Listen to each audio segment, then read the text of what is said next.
যদি কেউ বিষয় চায় ভগবান তাকে বিষয় দেয়। কেউ যদি ভগবানের কাছে ভক্তি কামনা করে, হে প্রভু যেন তোমার চরণে মতি ভক্তি থাকে, আমি আর কিছু চাই না, ভগবান তাকে ভক্তি দান করেন। তার একটা প্রমাণ আপনাদের বলি শুনুন। একদিন ভগবান স্বয়ং নিজে এবং দেবর্ষি নারদ দুজনে যাচ্ছে রাস্তা দিয়ে হাঁটতে হাঁটতে। হঠাৎ দেবর্ষি নারদ বলছে, প্রভু আমার কিন্তু প্রচন্ড খিদে পেয়েছে, তুমি কিছু খাওয়ার ব্যবস্থা করো প্রভু। তখন প্রভু বললেন, দেবর্ষি খিদে যখন পেয়েছে ব্যবস্থা একটা করতে হবে। কি করেছে মা? কিছুটা পরে দেখছে বেশ রাস্তার ধারে একটা 3 তলা বাড়ি আছে। হরি বল। তখন দেবর্ষি নারদ বলছে, প্রভু দেখো দেখো, এই দেখো 3 তলা বাড়ি আছে, নিশ্চয়ই বাড়িতে মানুষও আছে, আর মানুষ যখন আছে নিশ্চয়ই কিছু খাবারও পাওয়া যাবে, তাহলে চলো যাই। দুইজনে মিলে সাধুর বেশ পরিধান করে দ্বারে এসে দাঁড়িয়েছে। দরজার কাছে দাঁড়িয়েছে, ভিতরে যারা আছেন তাদেরকে চিৎকার করে ডাকছে, কেউ আছো ভিতরে?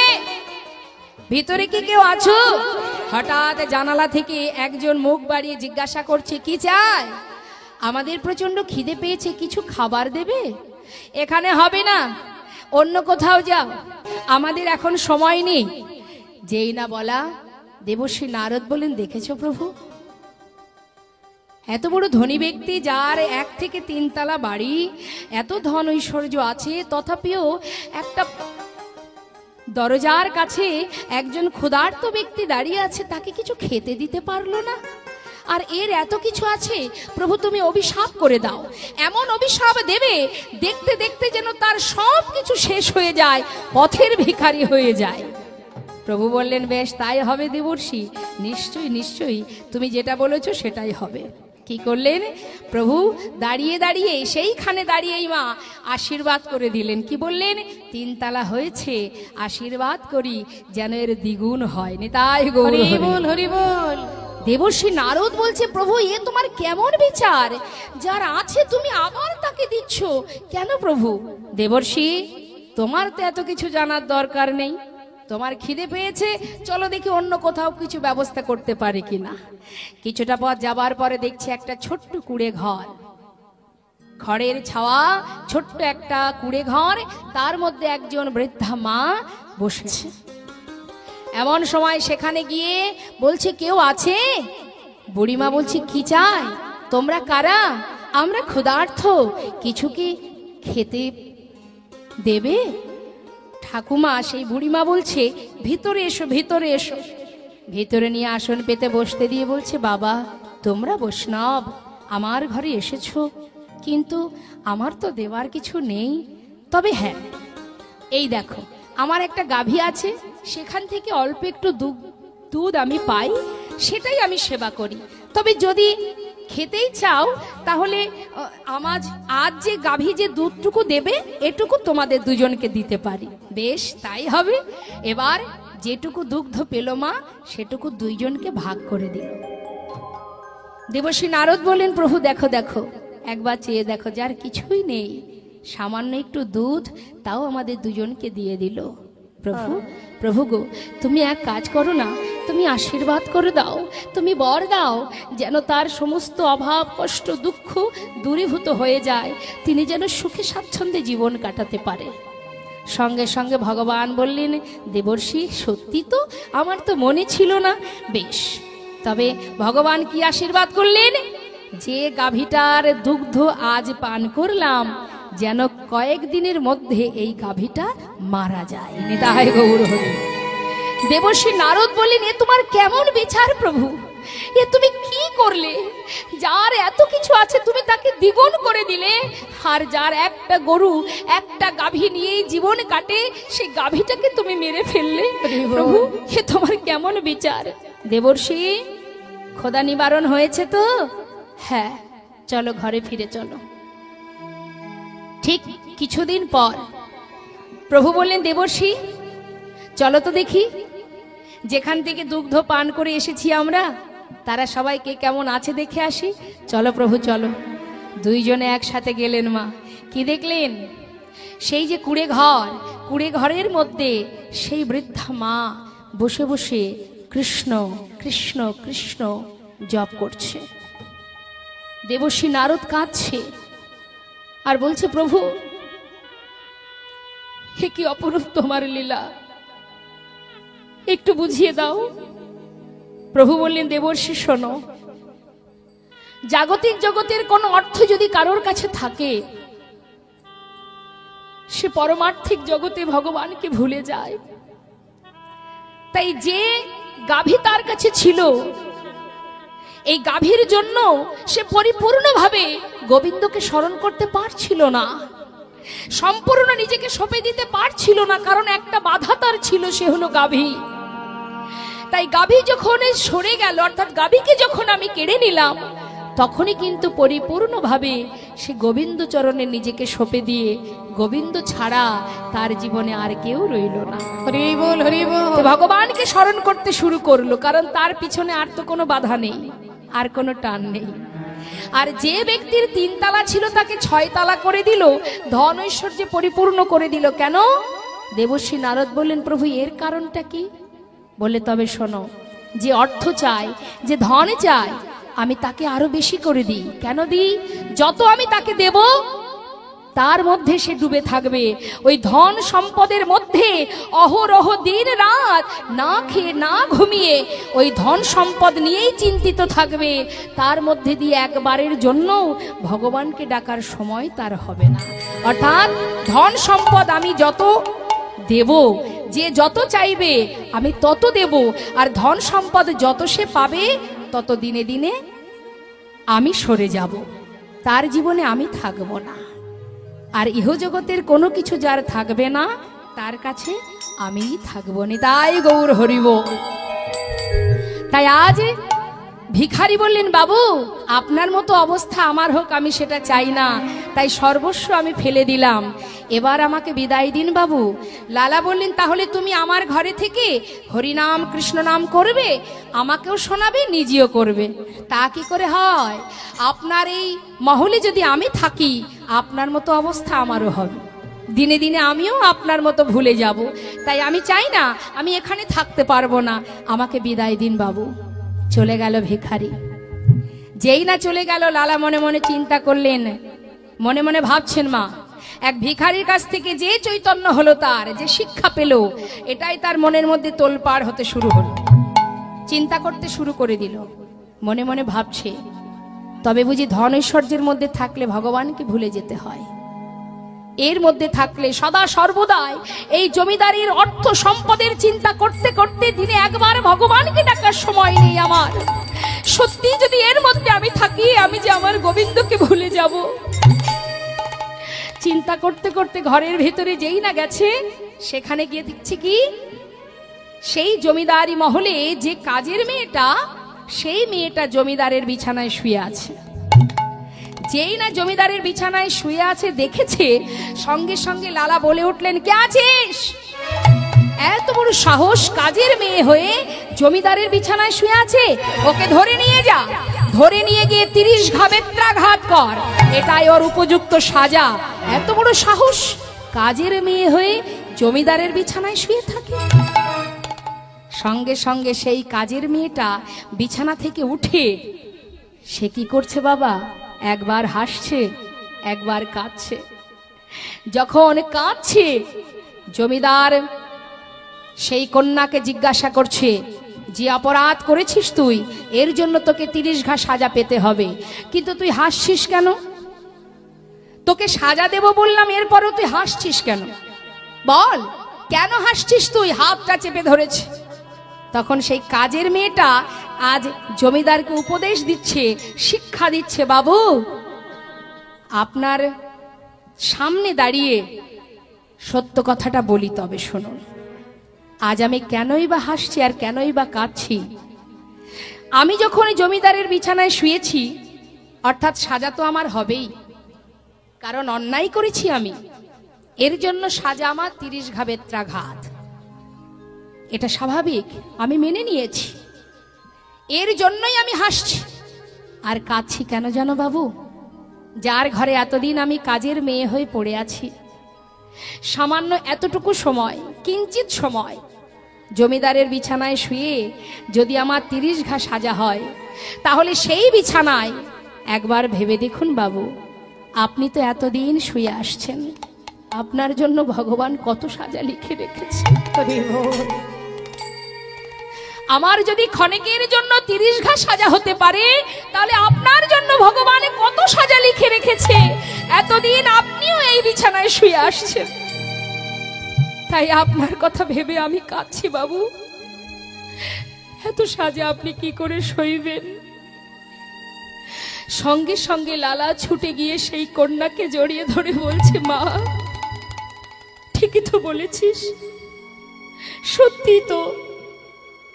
তুই যদি একটুখানি সময় এই বিছানায় শুয়ে আমি যদি তোর জন্য 30 ঘা বেত্রাঘাতের আদেশ করি, তাহলে এই বিছানায় আমি তো এতদিন শুয়ে এসেছি, আমার জন্য ভগবান কত সাজা লিখে রেখেছে।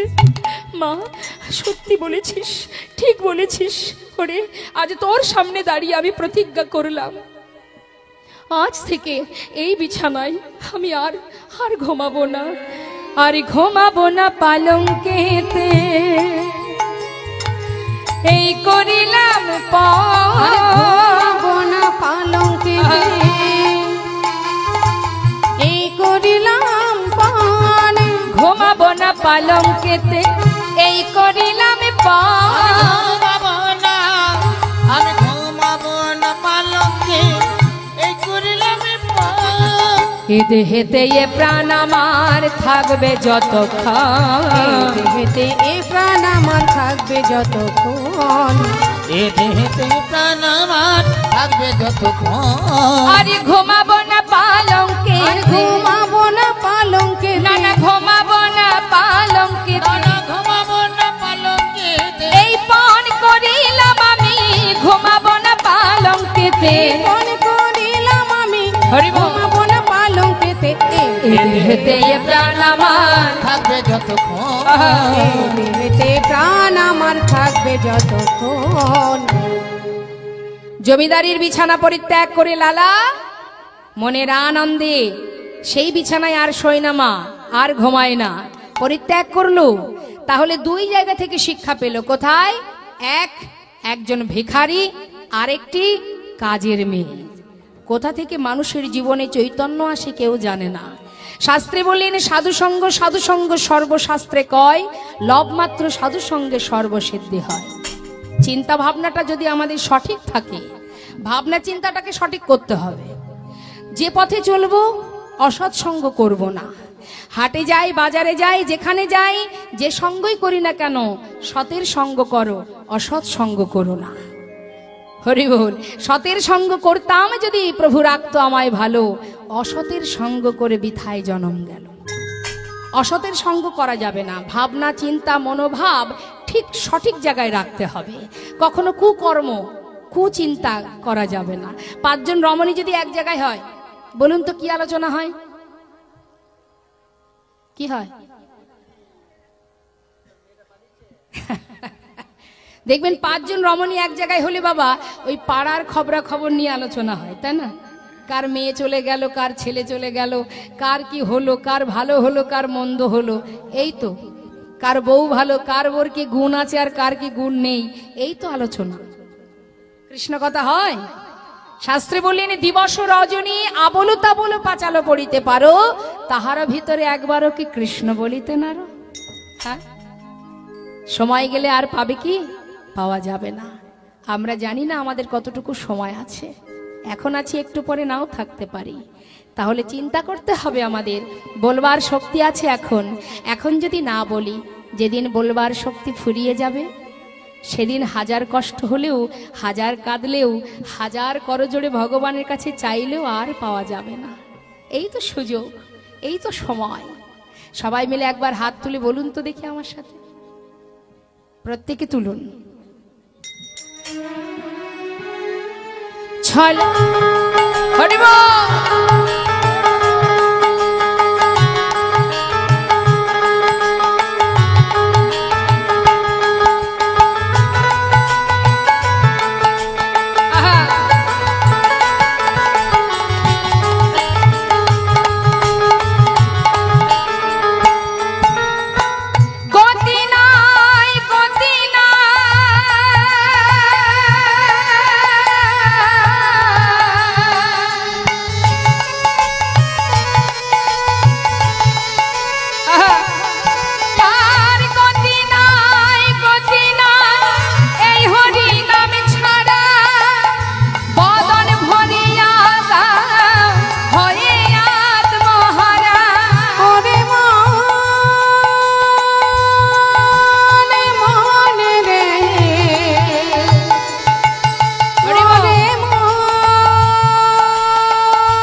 শ্মশানে কিবা রাত্রি দিনে ওই দেখো শ্মশানে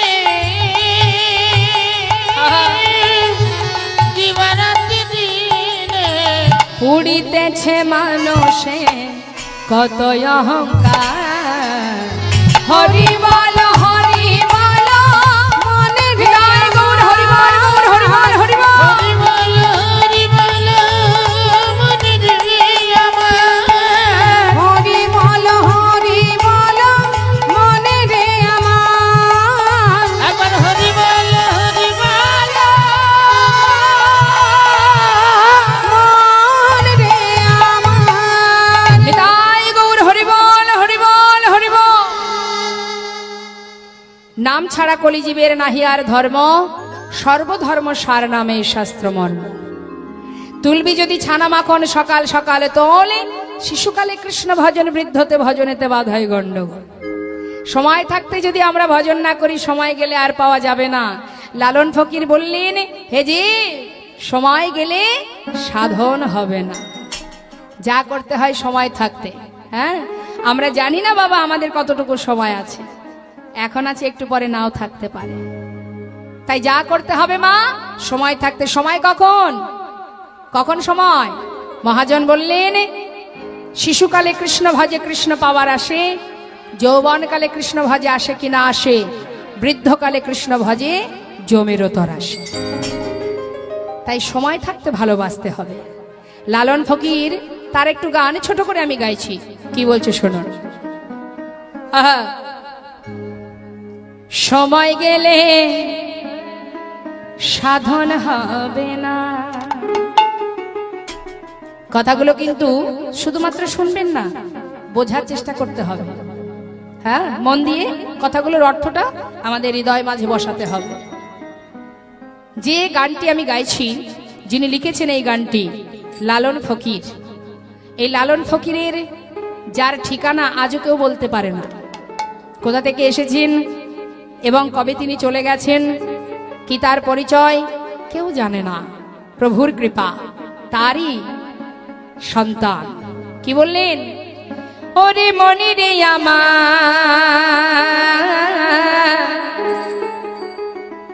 সময় গেলে সাধন হবে না। ওরে মনে রে আমার হরি বল। সময় গেলে সাধন হবে না। বিথাকিতে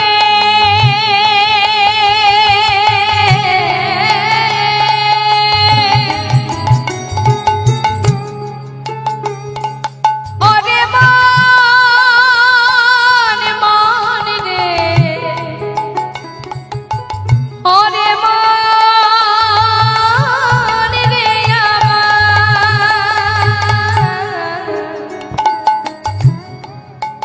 ওরে দিন থাকিতে দিনের সাধন কেন করলি না মনে রে, কেন করলি না? সময় গেলে সাধন হবে না। ওরে মন রে আমার, সময় গেলে সাধন হবে না। কত সুন্দর কথা, জীব শিক্ষামূলক কথা। কথাগুলো একটু মন দেবেন বা। কি বলছে মহাজন লালন ফকির? তিনি বলছে, তুমি জানো না মন খালে বিলে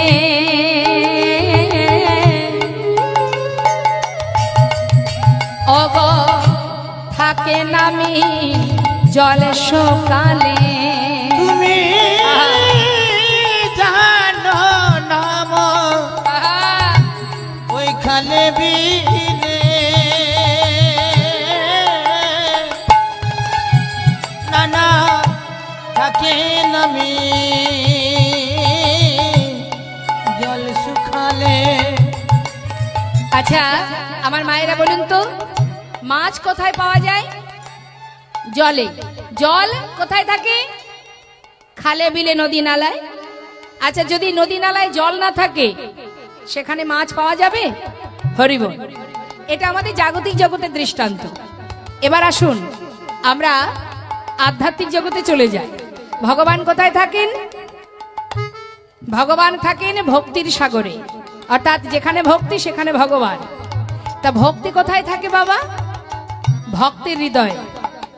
আপনার বিরাট হৃদয় আছে কিন্তু তার মধ্যে ভক্তি নেই, আছে হিংসা। বিরাট বড় মন আছে কিন্তু তার মধ্যে শুধু হিংসা ভরা। কারোর ভালো সহ্য হবে না, কারোর উন্নতি আপনি দেখতে পারবেন না, আপনি হিংসায় জ্বলে পুড়ে মরে যাবেন। তাহলে এই হিংসা যদি কারোর এখানে থাকে, রাজা হয়ে বসে থাকে, সেখানে ভগবান থাকবে? তাহলে শুধু হৃদয় থাকলে হবে না, সেখানে শুদ্ধ ভক্তির দরকার হবে। তাই লালন ফকির বলছে, জানো না মন খালে বিলে থাকে না মিল, জলে শুকালে। ও তুমি জানো না মন ওইখানে বিলে বাবা থাকে না মিল, জল শুকালে কি হবে তাতে?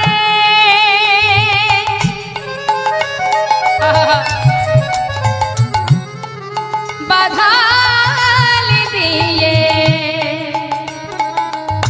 মোহনা সখিনা, মনে রে মোহনা সখিনা। না না সময় গেলে তাই গৌর হরিব। ওরে মনে রে আমার, সময় গেলে সাধন হবে না। হিংসা দিয়ে দেখো যা কিছু করছো তুমি, এটা সংসারের জন্য, কিন্তু তোমার নিজের কাজ কি? নিজের কাজ তার স্মরণ, তাকে স্মরণ করে চলা, তাকে কাছে নিয়ে চলা, তাকে ভালোবাসা, আর কিছু তোমার কাজ নেই। তাই আজ বৈষ্ণব মহাজন বললেন, শোনো শোনো, এ তৃণভুবনে আনন্দে ভরিল, তিন ভুবনে আনন্দে ভরিল, এ তৃণভুবনে আনন্দে ভরিল, এ তিন ভুবনে আনন্দে ভরিল, উঠিল মঙ্গল ভুবনে আনন্দে ভরিল, উঠিল মঙ্গল কহে প্রেমানন্দে এমন গৌরঙ্গ, কহে প্রেমানন্দে এমন গৌরাঙ্গে, কহে প্রেমানন্দে এমন গৌরঙ্গ, কহে প্রেমানন্দে এমন গৌরাঙ্গ, রতি না জনমিল কহে প্রেমানন্দে এমন গৌরাঙ্গে, রতি না জন্মিল আমার রতি মতি হল না গো। রতি মতি হলো না গো। কথাটা কে বলছে? যে পদাবলী আপনি শ্রবণ করছেন মা, এই পদ যিনি লিখেছেন সেই মহাজন বলছেন, আমার রতি মতি হল না গো, রতি মতি হলো না এমন দয়াল গৌর অবতারে রতি মতি হল না গো, দয়াল গো অবতারে ভাবি আশা যাওয়া সারে হল, রতি মতি হলো গো, আসা যাওয়া সারে হলো, এমন দয়াল গৌর অবতারে, আসা যাওয়া সারে হলো, তুমুল অবতারে রতি মতি হল না গো, কহে প্রেমানন্দে এমন গৌরাঙ্গ, রতি না জন্মিল কহে প্রেমানন্দে এমন গৌরাঙ্গে, রতি না জন্মিল মনে। ছোট করে আমরা গৌরচন্দ্রিকা আস্বাদন করলাম। এবার আমরা চলে যাব আমাদের মূল পর্বে, ভগবানের লীলা কথাতে। তো চলুন, যে ভক্তের কথা আমরা শ্রবণ করব, লালাবাবু জগৎ শেঠ, আমার আপনার মতো সাধারণ মানুষ, কিন্তু হলে কি হবে, সে ভগবানের চরণ লাভ করলো, আমরা করতে পারলাম না। তাহলে কি আছে তার মধ্যে মহিমা? কেন তিনি পারলেন আমরা পারলাম না? আসুন, সেটা এই জন্যই আমাদের লীলা শ্রবণ করতে হবে। আর লীলা শ্রবণ করলে আমাদের এতটুকু যদি আমাদের চৈতন্য হয়, এক জন্মে না হোক একদিন না একদিন নিশ্চয় গোবিন্দের চরণ আমরাও লাভ করতে পারবো। তা চলুন আমরা চলে যাব। আজকে যেহেতু গোবিন্দের সঙ্গে লালাবাবু জগৎ শেঠের মিলন হবে, তো সেই জন্য আমরা একটা বৃন্দাবনের ভজন শ্রবণ করে নেব। সবাই মিলে আনন্দ করব। বৃন্দাবনে রাজাকে, মায়েরা বলুন কে রাজা বৃন্দাবনে?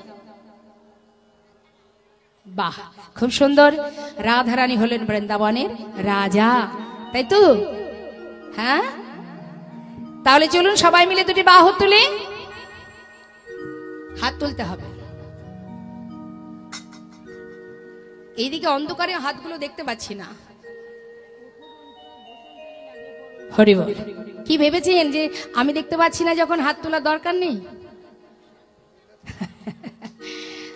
আমার ফাঁকি দিয়ে কি বা হবে বলুন? আমি তো আপনাদেরই মতো একজন, কিন্তু তার ফাঁকি কেউ দিতে পারবে? তুলুন মা, হাত তুলুন। হ্যাঁ, এই তো সুযোগ পেয়েছি, বলা যায় যদি আর না পাই। তুলুন দেখি সবাই একসঙ্গে। হরি বল, হরি বল, তাই গৌর হরি বল। চলো চলো চলে যা বৃন্দাবনে, চলো রে সবাই। চলো চলো চলে যাই বৃন্দাবনে, চলো রে সবাই। চলো চলো চলে যাই বৃন্দাবনে, চলো রে সবাই। চলো চলো চলে যা বৃন্দাবনে, চলো রে সবাই। চলো চলো চলে যাই বৃন্দাবনে, চলো রে সবাই। দেখো শ্রীমতীর সাথে লয়ে, আহা শ্রীমতীর সাথে লয়ে হোলি খেলিছে কানায়। চলো চলে যাই বৃন্দাবনে, চলো রে সবাই। চলো চলো চলে যাই বৃন্দাবনে, চলো রে সবাই।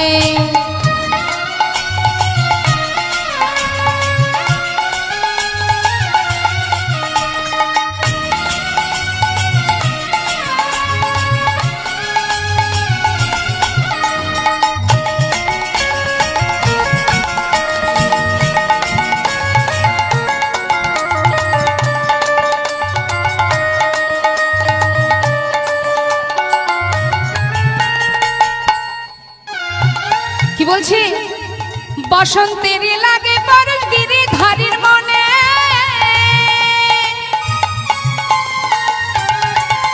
আহা ফাগের রঙে খেলে হরি রাধা রানীর সনে।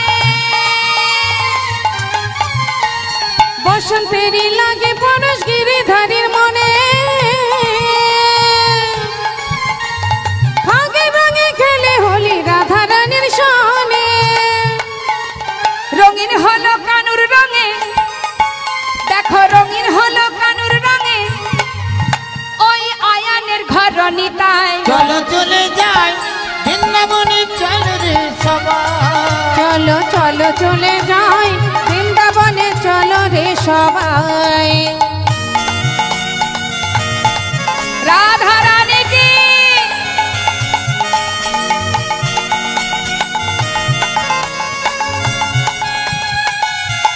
রাধে।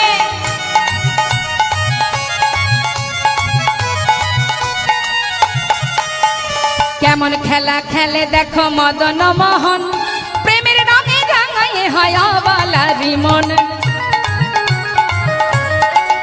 ওই না কেমন খেলা খেলে দেখো মদন মোহন, প্রেমে রঙে রাঙায় হয় আগুলার মন। আহা কেমন খেলা খেলে দেখো মদন মোহন, প্রেমের রঙে রাঙায়ে হয় আবালারি মন। ওই না কেমন খেলা খেলে দেখো মদন মোহন, প্রেমে রঙে রাঙায় হয় আগুলার মন। শ্রীমতী রইলা যুগবদন, দেখে শ্রীমতী রইলা যুগবদন, আহা কৃষ্ণ চূড়া রাঙা তাই। হরিবল হরিবল। বৃন্দাবনে চলো রে সবাই। চলো চলো চলে যাই বৃন্দাবনে, চলো রে সবাই। চলো বৃন্দাবনে, চলো রে সবাই। ওই না বৃন্দাবনে, চলো রে সবাই।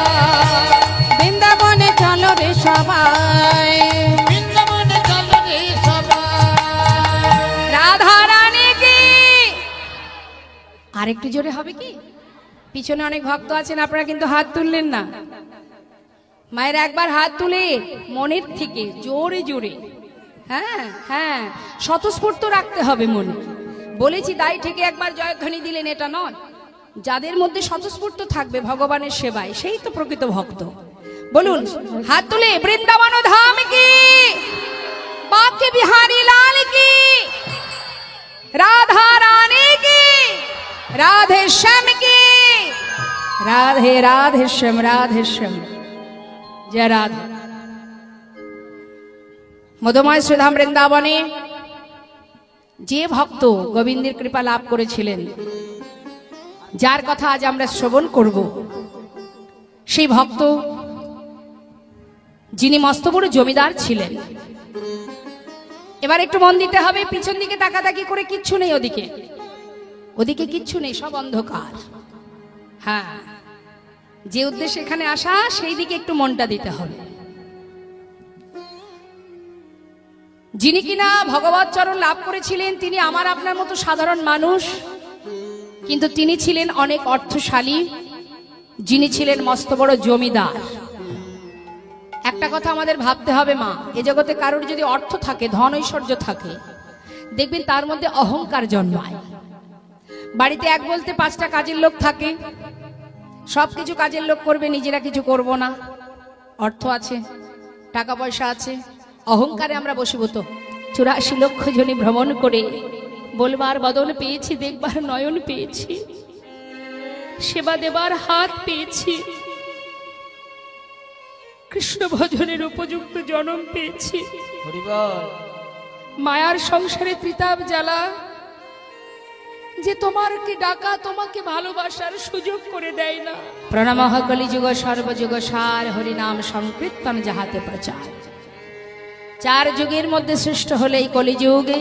যে কলির জীব আপনারা, যে কুলে জন্ম পেয়েছি আমরা, এই কলিযুগ শ্রেষ্ঠ যুগ। কেন? যে মাহাত্ম্য কলির আছে সেটা অন্য কোনো যুগের নেই।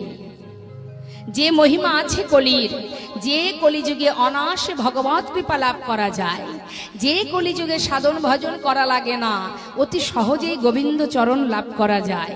সেই জন্যই তো মহাজন বললেন, ধন্য কলিযুগ ধন্য, অবতীর্ণ আমার শ্রী চৈতন্য। হরি বল, হরি বল। কেন বললেন ধন্য? শ্রী চৈতন্য মহাপ্রভুর আবির্ভাব এই যুগে। নবদ্বীপে কে কে গেছেন একবার হাত তুলে দেখান। কই দেখি কে কে গিয়েছেন, কই দেখি। আর যারা হাত তোলেননি, নবদ্বীপ যাওয়া হয়নি। দেখুন, আমাদের কলিজীবের সবার আগে, অন্যান্য তীর্থ যাওয়ার আগে আমাদের প্রত্যেকের উচিত নবদ্বীপে কলির ভগবান আমাদের গৌর হরির চরণ দর্শন করে আসা। কারণ তিনি আমাদের ভগবান, তিনি এই কলিযুগে এসেছেন আমাদের উদ্ধারের জন্য। তাই তার চরণ দর্শন করে যেমন আমরা বৃন্দাবন লীলা আস্বাদন করি, মহাভারতের যত যত তত্ত্ব কথা আমরা আস্বাদন করি, যা কিছু আমরা ভাগবত যে মহিমা আস্বাদন করি, সব কিছুর আগে আমাদের গৌরচন্দ্রিকা আস্বাদন করতে হয়। কেন মা? না, গৌর ছাড়া গোবিন্দ সম্ভব নয়। গৌর হরির চরণ স্মরণ না করলে লীলা কথায় যাওয়া যাবে না। রাধা গোবিন্দের লীলা যে আমরা শ্রবণ করব, দেখুন রাধা গোবিন্দের যে লীলা, রাধা গোবিন্দের যে যুগল আমরা দর্শন করি, দুজনেই তো আলাদা, একজন পুরুষ একজন প্রকৃতি, তাই তো মা? গোবিন্দ হচ্ছেন আদি পুরুষ আর রাধারানী হলেন প্রকৃতি, আমরাও কিন্তু প্রকৃতি। তাহলে গোবিন্দ একা আদি পুরুষ, রাধারানী প্রকৃতি, সেখানে দুজনেই আলাদা, কিন্তু মহাজন বললেন দেহ আলাদা, আত্মা তো এক। কিন্তু আমাদের দৃষ্টিতে আমরা কি দেখি? আমরা চোখে দেখি রাধা গোবিন্দ দুজনে আলাদা আছে, যখন তারা যুগল হয়ে দাঁড়ায় তখনই আমরা যুগল দর্শন পাই। কিন্তু বাবা, যদি প্রকৃত যুগল দেখতেই হয়, ওই রাধা কৃষ্ণ 2 দেহ এক হয়ে নদিয়ায় গৌর হয়েছে। তাহলে প্রকৃত জন কেন ধন্য? যে কলিতে, যে যুগে অতি সহজে ধ্যান তপস্যা যাগ যজ্ঞ পূজা অর্চনা কিচ্ছু করতে হবে না, যেখানে থাকবে, যেমন থাকবে, যে অবস্থায় থাকবে, মহামন্ত্র জপ করো, শুধুমাত্র মহামন্ত্র। আর জপ তপেরও প্রয়োজন নেই, ধ্যান তপস্যার প্রয়োজন নেই, যাগ যজ্ঞের প্রয়োজন নেই। নামাচার্য শিলা ঠাকুর হরিদাস, যিনি দিনে 3 লক্ষ নাম করতেন। এগুলো ভাবতে হবে মা। ভগবানকে 2টো নকুল দানা দিয়ে, দিনে 2 বার কি 3 বার নকুল দানা দিয়ে সেবা দিলেই ভগবত কৃপা হয় না। তার জন্য প্রেম চাই, শুদ্ধ ভক্তি চাই, সবার ঊর্ধ্বে ভক্তি। ভক্তি দ্বারাই ভগবত কৃপা লাভ করা যায়, ভগবানকে পাছে পাওয়া যায়। যদি মাত্র শুধু তুমি ভক্তি দিয়ে ভগবানকে সেবা দিতে পারো, নিজের জন ভেবে ভালোবাসতে পারো, আর কিছু করতে হবে না। তাই বললেন অপবিত্র পবিত্র বা সর্ববস্থাঙ্গত পেবা যৎ সারে পুণ্ডরিকাক্ষ সবাদ জভ্যন্তর সূচি।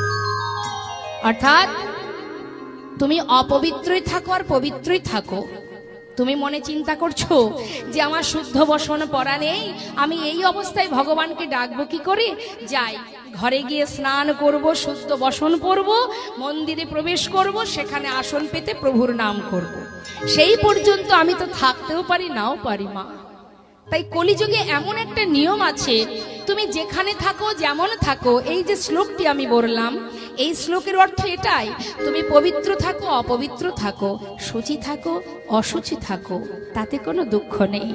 যেখানে থাকো যে অবস্থায় থাকো, সেইভাবে সেই মুহূর্তে তুমি সেই মহামন্ত্র জপ করো। আর যখনই তুমি মহামন্ত্র জপ করবে, ভগবানকে স্মরণ করবে, তখনই তোমার বাহির ভিতর পবিত্র হয়ে উঠবে। নিতাই গৌর হরি বল, হরি বল। তাহলে চিন্তা করুন মা, সদা সর্বদাই যদি আমরা ভগবত চরণ স্মরণ করি, আমাদের অন্তর ভিতর বাহির সবই পবিত্র হবে। তাহলে আমরা যেখানে বসে আছি, আসুন না, একটা তুলসী গাছ যদি নোংরা জায়গাতে জন্ম নিয়েও তার পত্র দিয়ে ভগবানের সেবা হয়, আমরা যেখানে থাকবো যে অবস্থায় থাকবো, ভগবান তাতে কোনো দুঃখ নেই। তুমি যদি নাম করতে পারো, হরিনাম গাইতে পারো, ভগবান তাতেই সন্তুষ্ট। তাই আসুন আমরা সবাই যেখানে বসে আছি একবার প্রাণ ভরে মায়ের চরণ স্মরণ করে, আসুন সবাই মিলে একবার হাতে করতালি দিয়ে আমরা হরিনাম করব, মহামন্ত্র জপ করব। প্রত্যেকে গাইবেন। কেমন? ফাঁকি দিলে কোনো লাভ নেই, আমি তো সাধারণ জীব মাত্র, আমার ফাঁকি দিলে আপনার তাতে ক্ষতি হবে। কেমন? তাই আসুন, আমি তো কেউ নই, যিনি আছেন প্রত্যেকের হৃদয় মন্দিরে, তার ফাঁকি তো কেউ দিতে পারে না। তাই তার ফাঁকি দিয়ে নিজের ক্ষতি করার দরকার নেই। সবাই মিলে আমরা গাইব। দেখি হাতটা তুলতে হবে মা, এমন কোনো ঠান্ডা পড়েনি, তুলুন সবাই মিলে। বাহ, যারা দূরে দাঁড়িয়ে আছেন একবার দেখি 2টি হাত তুলুন সকলে। এবার হাতে তালি দিয়ে সবাই গাইবেন, আমিও গাইব, আপনারাও গাইবেন। শুনে নিন, আগে আমি গাই, তারপরে আপনারা গাইবেন। আলাদা আলাদা গাইলে ভালো লাগবে। কেমন? জানি তাই জয় গো। শুনে নিন। হরে কৃষ্ণ হরে কৃষ্ণ কৃষ্ণ। কোনোদিন কাউকে কিছু দান করা যাবে না, এত করে বলছি শুনছে না, সেই জন্য বারবার তাড়িয়ে দিচ্ছি। সঙ্গে সঙ্গে ওই 12 বছরের ছেলে দাড়িকে বললেন, শোনো, তুমি এখন ভিতরে যাও, আমার পিতাকে গিয়ে বলো, আমি আদেশ করছি পিতাকে, সে যেন 1000 টাকা এই ব্রাহ্মণকে দান করে দেয়। দাড়ি যেই না ভিতরে গিয়ে প্রাণকৃষ্ণ সিংহকে বললেন, বাবু, আপনার পুত্রের আদেশ, দ্বারে দাঁড়িয়ে আছে একজন ব্রাহ্মণ, তাকে 1000 টাকা দান করতে হবে। সঙ্গে সঙ্গে প্রাণকৃষ্ণ সিংহ আত্ম অহংকারে বশীভূত হয়ে, তিনি ক্রোধের বশে, ওই যে ধন ঐশ্বর্যের মালিক, তিনি যে জমিদার, এই অহংকারে বশীভূত হয়ে হঠাৎ তিনি বলে উঠলেন, সোনদারি, এত বড় আস্পর্ধা আমার ছেলের, যে কিনা মাত্র 12 বছর বয়স, সে আমাকে আদেশ করে। শোনো, তুমি 1000 টাকা ব্রাহ্মণকে দিয়ে আমার পুত্রকে জানিয়ে দাও, যতদিন সে নিজে রোজগার না করবে, ততদিন যেন দান করবার স্পর্ধা না দেখায়। সঙ্গে সঙ্গে 1000 টাকা ব্রাহ্মণকে দিয়ে প্রাণকৃষ্ণ সিংহের পুত্র লালাকে বলে উঠলেন, বাবু, আপনার পিতার আদেশ, যতদিন আপনি নিজে রোজগার না করবেন, ততদিন আপনি কাউকে কিছু দান করতে পারবেন না। ছোট্ট ছেলে লালা বসে বসে মনে মনে চিন্তা করলেন, ছিছি, আমার পিতার মন এত ছোট কেন? এত ধন ঐশ্বর্য যার, এত ধন সম্পদের মালিক যে, একজন কন্যাদায়গ্রস্ত ব্রাহ্মণে দ্বারে দাঁড়িয়ে তাকে 1000 টাকা দিতে পারছে না, আর আমি কিনা তারই সন্তান। না না, এখানে আমি আর থাকবো না। দাড়িকে বললেন, যাও দাড়ি, ভিতরে গিয়ে আমার পিতাকে জানিয়ে দাও, যতদিন আমি নিজে রোজগার না করব ততদিন পিতার সম্পদের এক কোনাও কাউকে আমি দান করবার ইচ্ছা প্রকাশ করব না। ছোট্ট ছেলে লালা সর্বস্ব পরিত্যাগ করে মা ওই মুর্শিদাবাদ ছেড়ে তিনি চিরতরে চলে এলেন, কারোর মুখ দেখবে না বলে। এলেন কোথায়? বর্ধমানে। বর্ধমানে একটা ফেরেশতা দ্বারে মাত্র 20 টাকা বেতনে ওই ছেলে কাজ করতে শুরু করলো। কিন্তু দেখতে দেখতে ছেলে বড় হয়, আর এদিকে বাবার একটু একটু করে বয়স বাড়তে থাকে। সমস্ত প্রজাবর্গকে পাঠিয়ে দেয় ছেলেকে আনার জন্য, কিন্তু কিছুতেই আর ছেলে ঘরে ফেরে না। তার মনে এটাই প্রতিজ্ঞা যে এমন পিতার সন্তান আমি, যার মনের এমন পরিচয় দিয়েছে যে কিনা এত ধন ঐশ্বর্যের মালিক হয়ে 1000 টাকা দিতে জানে না, দান করতে পারে না, আমি তার মুখ দর্শন করব না। এই যে মনের ভাবনা, এই ভাবনা নিয়ে ছেলেকে কেউ নিয়ে যেতে পারলো না, ওই বর্ধমানেই রইল বাবা। দেখতে দেখতে প্রাণ কৃষ্ণ সিংহ শয্যাশায়ী হলেন, আর পারছে না। শেষের দেখা সন্তানকে দেখতে পাচ্ছে না, সবাইকে পাঠালো, কেউ পারল না তাকে ফিরিয়ে আনতে। অবশেষে শয্যা পরি শুয়ে শুয়ে ভগবানের চরণ স্মরণ করতে আরম্ভ করলেন। এটাই হয় মা, সময় থাকতে আমরা তাকে চিনি না, সময় থাকতে তার চরণে সমর্পণ করি না। আমরা মনে করি সব কিছুর মালিক আমি, কিন্তু ভুল, আমরা কোনো কিছুরই মালিক নই। কারণ আজকে যে আসনে আপনি বসে আছেন, যে আসনে বসে আপনি মালিকানা করছেন, একবার বিচার করে দেখুন, আপনার আগে এই আসনে আরো একজন ছিল, সে চলে গেছে বলে আপনি বসে আছেন, কিন্তু আপনি চিরকাল থাকতে পারবেন না। আপনি যখন চলে যাবেন ওই আসনে আবার একজন এসে বসবে, অর্থাৎ আপনার সন্তান। তাহলে আপনার কিন্তু এখানে থাকবার বেশি দিন অধিকার নেই। তাহলে কিসের অহংকার? আজ সেই ছোট্ট ছেলে লালা ফিরে এলো না। অবশেষে প্রাণ কৃষ্ণ সিংহ সর্বস্ব ভগবানের চরণে সঁপে দিতে লাগলেন। শয্যায় শুয়ে শুয়ে মনে মনে বলছেন, হে প্রভু, একটা কথার জন্য চিরতরে সন্তানকে হারিয়েছি, আজ অবশেষে মৃত্যুর কালে নিজের সন্তানের মুখটি দেখতে পেলাম না প্রভু। তাই যাবার আগে তোমার চরণে আমার সন্তান, আমার যা কিছু তোমার চরণে সঁপে দিলাম। শুধু তোমার কাছে একটা নিবেদন, আমি ছাড়া আমার লালার আর কেউ নেই, কে দেখবে ওকে? রক্ষা করো হে তুমি, হে ভগবান, হে জগতে সবই কিছু তোমারই তো দান। বলো এ জগতে সবই কিছু তোমারই দান। হরি বল। রক্ষা করো হে তুমি,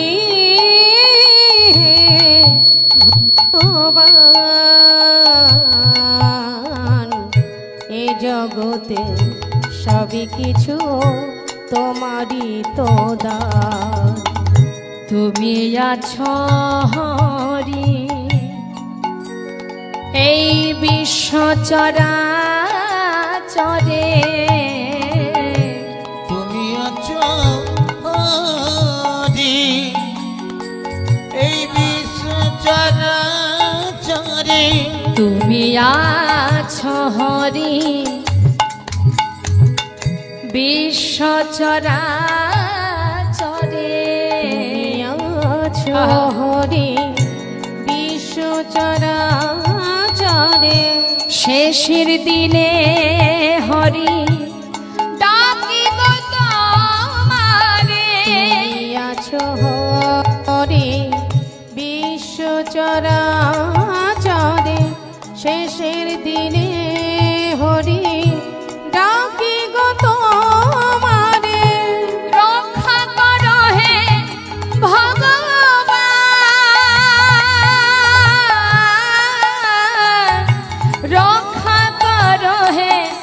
ভগবান রক্ষা করো হে ভগবান, একবার রক্ষা করো হে তুমি হে ভগবান। হরিব এ জগতে সব কিছু তোমারই যে দান, বলো এ জগতে সব কিছু তোমারই যে দান। কৃষ্ণ হরে হরে হরে রাম হরে রাম রাম রাম হরে হরে হরে কৃষ্ণ। বলুন আহা হরি বল একসঙ্গে একসঙ্গে। আমি চাই আপনারা সবাই তালে তালে নাম করুন, তাহলে কি হবে? ভগবান সুর তাল বড় ভালোবাসেন, তাই তালে তালে ছন্দে তাল মিলিয়ে যতটুকু সম্ভব, আমি জোর করছি না, তবে চেষ্টা করলে নিশ্চয়ই গোবিন্দের কৃপা হবে। এক তালে হাত তুলে, হ্যাঁ। হরে কৃষ্ণ কৃষ্ণ কৃষ্ণ হরে হরে হরে রাম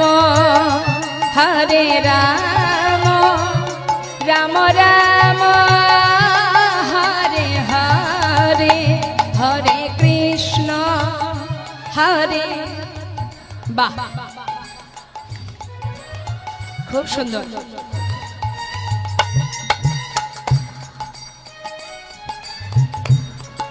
আহা রাধে।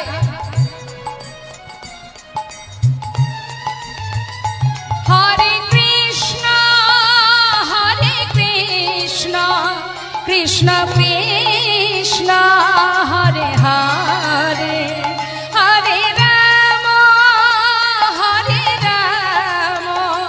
রাম রাম হরে হরে হরে কৃষ্ণ হরে। বাবা আহা নিতাই গৌর হরি বল।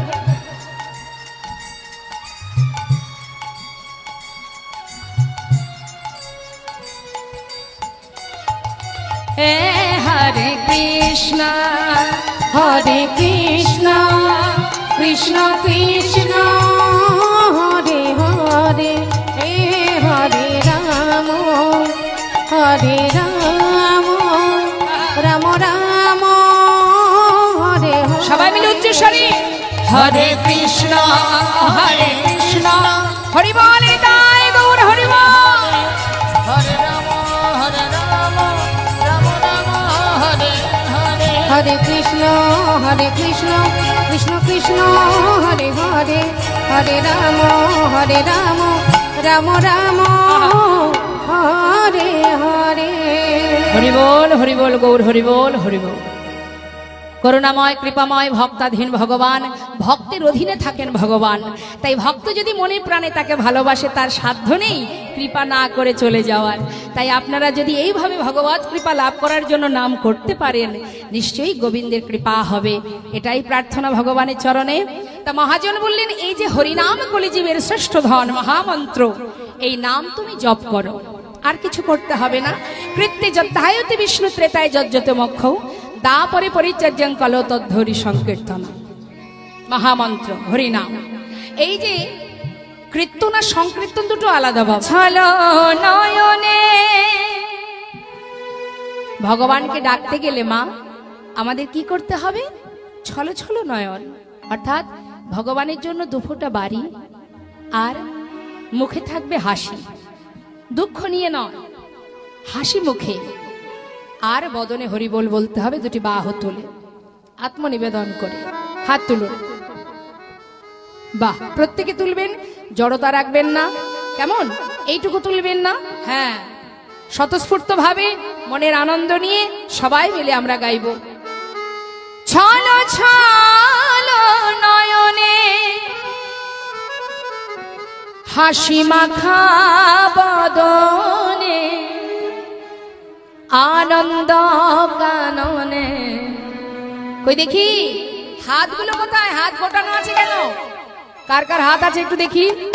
যারা চেয়ারে বসে আছেন একবার হাত তুলতে হবে। সবাই ভ্রময় নিবার, একবার হরি বলো মনে রে আমার, হরি বলো মনে রে আমার, হরি বল হরি বল মনে রে আমার। শুধু কি আমাদের ভারত ভূমিতে আটকে আছে? শুধু কি বাংলাদেশে আছে? না, সর্বত্রই দেশ বিদেশে এই হরিনাম ছড়িয়ে পড়েছে। সেই জন্যই তো মহাজন বললেন, প্রণামাহ কলিযুগ সর্বযুগ সার, হরিনাম সংকীর্তন যাহাতে প্রচার। যে নাম আশ্রয় করলে, যে হরিনাম সার করলে, যে মহামন্ত্র জপ করলে, সমস্ত মন্ত্রের ঊর্ধ্বে হলো এই মহামন্ত্র,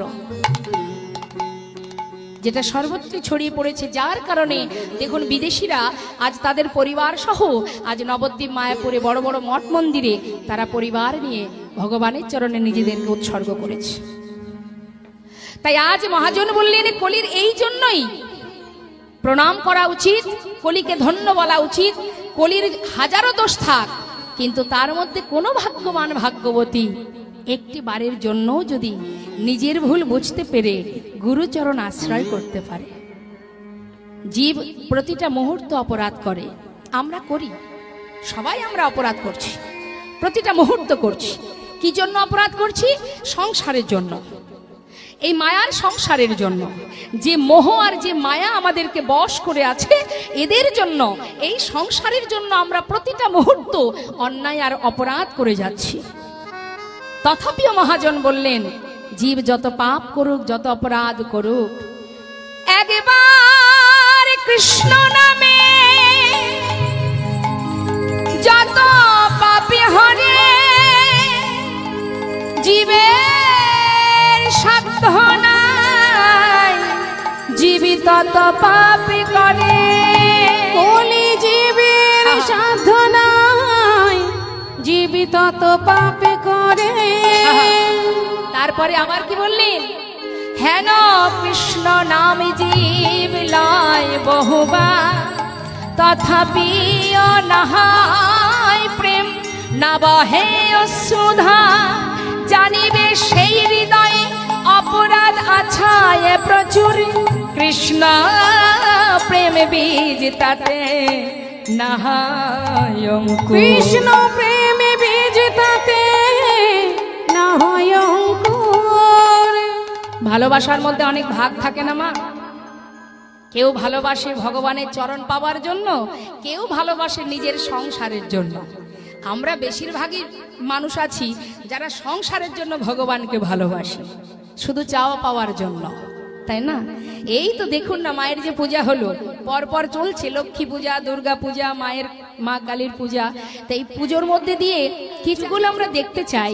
আমাদের যদি নবদ্বীপে গৌরচরণ দর্শন করি, গৌরহরিকে যদি একবার আমরা দেখি মা, তাহলে কিন্তু আমাদের প্রকৃত যুগল দর্শন হয়ে যাচ্ছে। নিতাই গৌরহরি বল। মহাজন বললেন, এটা তো আমার কথা নয়, শাস্ত্রতে তার প্রমাণ আছে। তিনি কি বলছেন? রাধা কৃষ্ণ এক আত্মা, দুই দেহ ধরি, অনন্য বিলাসীরা আস্বাদন করি। সেটা কোন যুগে? দ্বাপর যুগে নানাবিধ লীলারস আস্বাদন করেছে দুই দেহ, ভিন্ন ভিন্ন দেহ হয়ে। এবার কি হলো? এবে সেই দুই দেহ হলো চৈতন্য গোসাই, রাধার ভাবে রস আস্বাদিতে দোহে হলেন কোঠা। নিতাই গৌর হরি বল। তাহলে যুগল দর্শন পেতে গেলে কলিজীবীর শ্রেষ্ঠ ধন মধুমাকা হরিনাম আস্বাদন করো, আর নবদ্বীপ ধামে গৌর চরণ দর্শন করো, গৌর হরিকে একবার দেখে এসো, তাতেই যুগল দর্শন হবে। তাই আজ মহাজন বললেন, এই কলিযুগে এমন দয়ালকে আমরা কাছে পেয়েছি, গৌর হরিকে আমরা কাছে পেয়েছি, আমরা ধন্য, কলির জীব ধন্য, কলি ধন্য। যশং দেহি পুত্রং দেহি আয়ুর্দেহি বিদ্যাং দেহি। এই তো চাই। ব্রাহ্মণ বলে না, বলো, সবাইকে বলে, অঞ্জলি দেওয়ার সময় বলেন না, মা বলেছেন, একবারও বলেছেন এসব আমি কিচ্ছু চাই না? না, একবারও বলিনি হে প্রভু ভক্তি দাও, কৃষ্ণ ভক্তি দাও, পেয়েছি সাধের মানব জনম। কিন্তু একবার ভেবে দেখুন, আপনি যে অর্থের অহংকার করছেন সেই অর্থটা তো এখানেই থাকবে, আপনি তো নিয়ে যেতে পারবেন না। তাহলে আপনার ঠিকানা তো এটা নয়, এটা কি আপনার ঠিকানা? তাহলে আপনি যে ঠিকানায় পৌঁছাবেন, অর্থাৎ আপনি যখন চলে যাবেন, চলে যাওয়ার পর সেখানে যখন বিচার সবাই বিচার হবে, তখন আপনি কি দেখাবেন? কি আছে আপনার? কিছুই দেখাতে পারবেন না। অর্থাৎ সংসার জীবনে যেটুকু করছেন সেটা আপনার কর্ম, এটা আপনার দায়িত্ব, কিন্তু এই নয় যে এই ধন ঐশ্বর্যের মালিক হয়ে নিজেকে অহংকারে ডুবিয়ে রাখবো, তাহলেই কিন্তু ভুল হয়ে যাবে। আর যেখানে অহংকার থাকবে, যেখানে প্রত্যেকটা মানুষের মধ্যে অর্থের অহংকার, রূপের অহংকার থাকবে, সেখানে কিন্তু ভগবান বাস করেন না। কারণ ভগবান অহংকার, হিংসা এগুলো পছন্দ করেন না। তার প্রমাণ মহাভারতে আছে। হিংসা ছিল কার? দুর্যোধনের।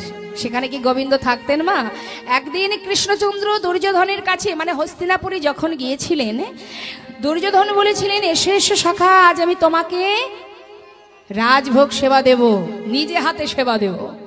ভগবান বলেছিলেন, তোমার রাজভোগ থাকতে পারে দুর্যোধন, কিন্তু আমি তো তোমার ঘরে সেবা করব না। বলুন মা, কোথায় সেবা করেছিল? কাঙালের ঘরে, বিদুরের ঘরে। তাই সবসময় জানবেন ভগবান ভক্তি বড় ভালোবাসে। তা এমনও অর্থশালী ইহজগতে আছে কলিযুগে, যেমন সরগোস্বামী। তারা এক একজন মস্ত বড় জমিদার ছিল বাবা, কিছুরই অভাব ছিল না মা তাদের।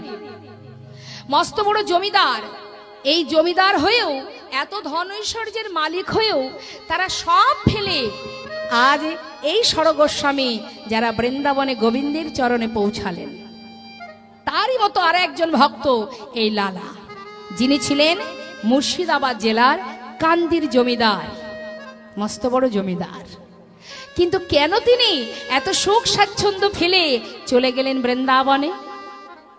এই জন্যই আমাদের কীর্তন শুনতে হবে, না হলে আমাদের চেতনা হবে কবে?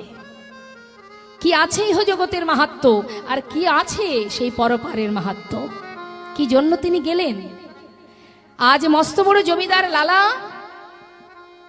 তিনি, তার পিতা প্রাণকৃষ্ণ সিংহ, আর প্রাণকৃষ্ণ সিংহের বাবা ছিলেন গঙ্গা গোবিন্দ সিংহ। এই গঙ্গা গোবিন্দ ছিলেন ওই কান্দির জমিদার। যখন তার সন্তান হয় প্রাণকৃষ্ণ সিংহ, আর তার পুত্র সন্তান হলো এই লালা, যার নাম কৃষ্ণচন্দ্র সিংহ।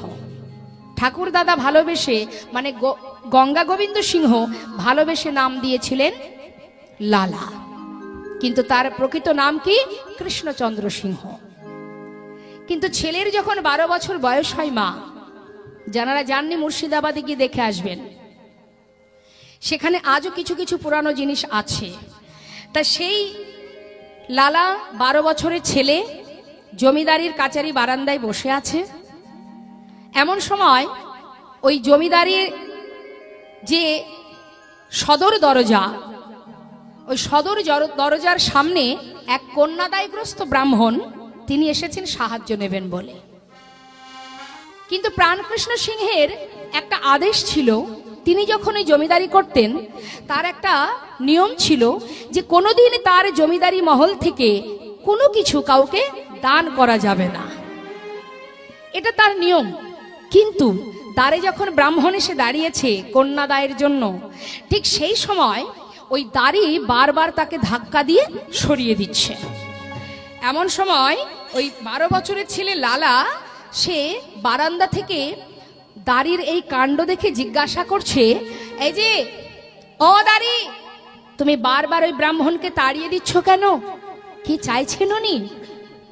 সঙ্গে সঙ্গে দাড়ি বললেন, বাবু, ইনি এসেছেন সাহায্যের জন্য, কিন্তু বাবুর আদেশ, আমাদের জমিদারের আদেশ, কীর্তন আর সংকীর্তন।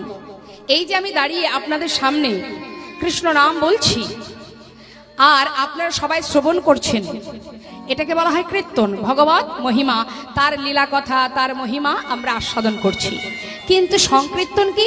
সকলে মিলে যে নাম করা হয় সেটা হলো সংকীর্তন। মহাপ্রভু সংকীর্তন প্রচার করেছিলেন, তিনি কীর্তন প্রচার করেননি। তিনি কিন্তু কীর্তন প্রচার করেননি। তবে কীর্তন প্রচার প্রথম কোথায় হয়েছিল মা? ভালো করে জেনে রাখুন, বাংলাদেশে। বাংলাদেশে পদ্মা নদীর ধারে খেতুরি ধামে দোল পূর্ণিমা রাত্রে নরোত্তম দাস ঠাকুর মহাশয় তিনি এই কীর্তন প্রথমে করেছিলেন। আজ বৈষ্ণব মহাজন বললেন, পৃথিবীতে যত আছে নগরাদি গ্রাম সর্বত্র প্রচারিবে মধুর হরিনাম। নিতাই গৌর হরিবোল হরিবোল। কলিজীবকে এই জন্যই শ্রেষ্ঠ বললেন, এই জন্যই কলিকে ধন্য বললেন। কেন জানেন?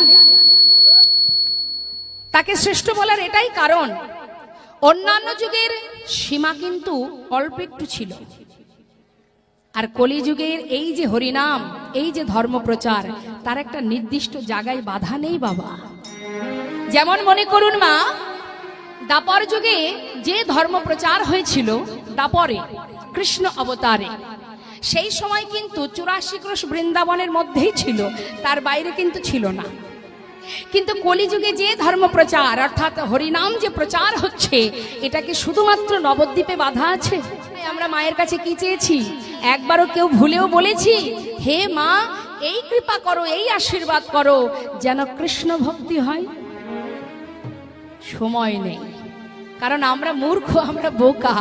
সেই জন্যই পার্থিব জগতের সবকিছু চাওয়ার জন্য ছটফট করি। উপোস করে না খেয়ে ভগবানের চরণে সেবা দিতে এলাম, মায়ের কাছে সেবা দিতে এলাম, এসে কি বললাম? মা, মাগো দাও ধনং দেহি। কি?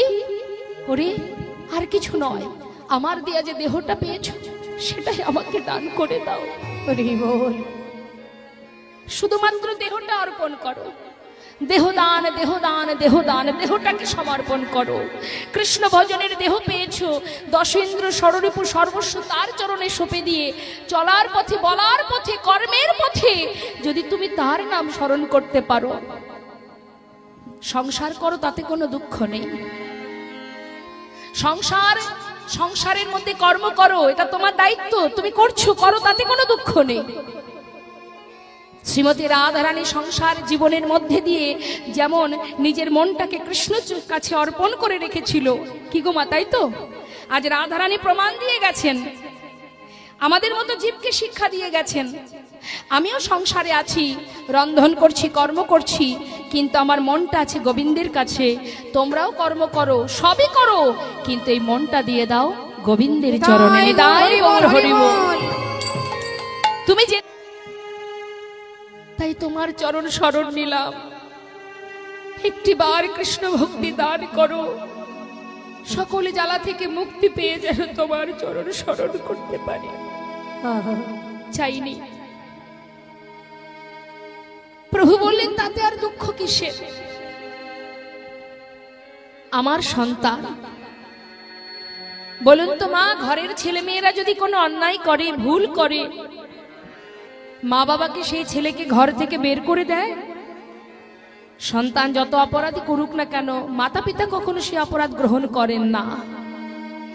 ভগবানও তেমন, যিনি সৃষ্টি করেছেন, যিনি সৃষ্টিকর্তা, যিনি সর্বকারণের কারণম, যিনি অনাদির আদি, আমরা জীবনে যত পাপই করি না কেন, তিনি কোনোদিন আমাদের কাছ থেকে, আমাদের পাশ থেকে দূরে সরে যাবেন না।